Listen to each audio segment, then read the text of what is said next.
دا یو بزرگ دی او ډیر قدیمی بزرگ دی. د حضرت شیخ جنید بغدادي رحمت الله تعالی علیه هم عصر دی او د مصر دی. دا غي نوم دی ابو بکر احمد بن نصر زقاق کبیر. زقاق یا زقاق دا دوا دغه دی دا قرات دی کې صحیح دی. زقاق هم صحیح دی، زقاق هم صحیح دی.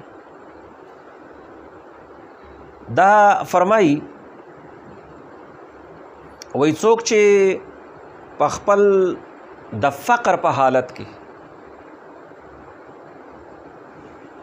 دا جمله ډیره دغه با معنا جمله ده.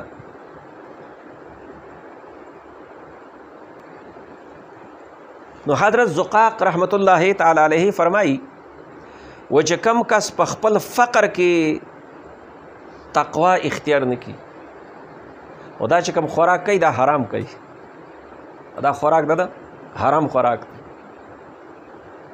یعنی د لپاره دا حرام هغه حرام نه دی چې پردی حق دی دی خوري.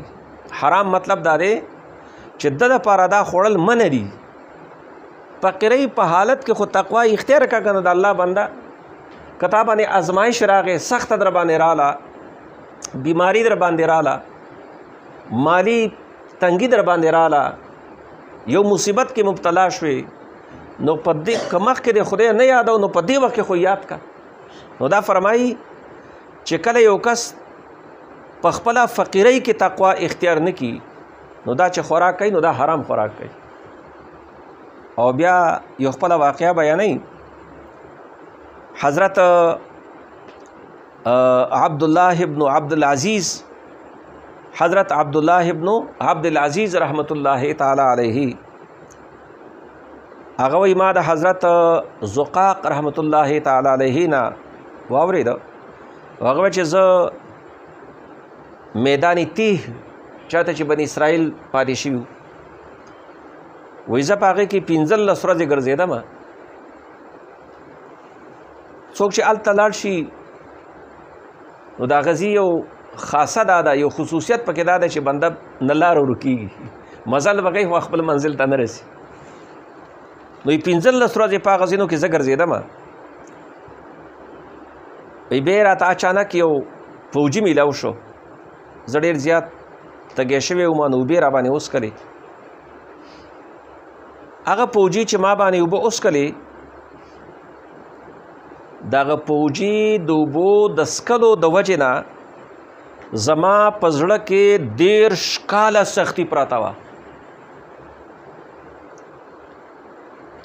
دغه فوجي یو خو دا دی چې فوجین وي سخت،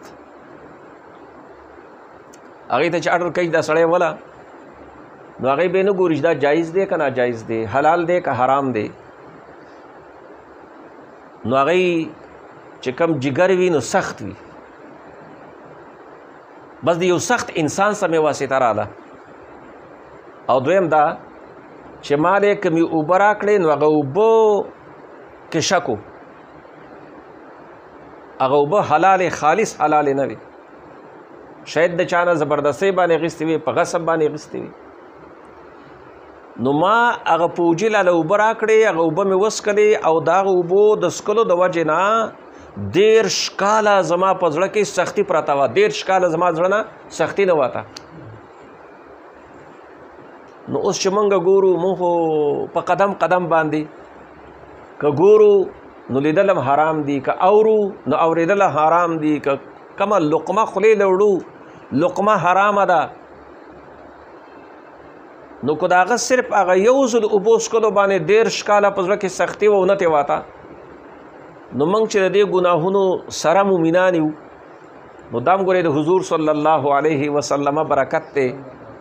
او که د حضور برکت نه و شاید موږ نه د ایمان راوړلو د عمل صالح کولو هغه توفیق رانه الله سلب کړی وی.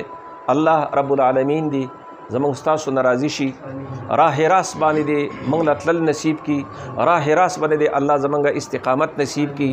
او دا زمونږ چې کوم د حاضري دا او کوم مجلس دی دا د الله تعالی د آخرت د تیاری دپاره سبب وګرځوي. د دنیا د زیب و زینت او د دکاوي نه د الله تعالی موږ تاسو په خپل حفظ و امان کې واخلي.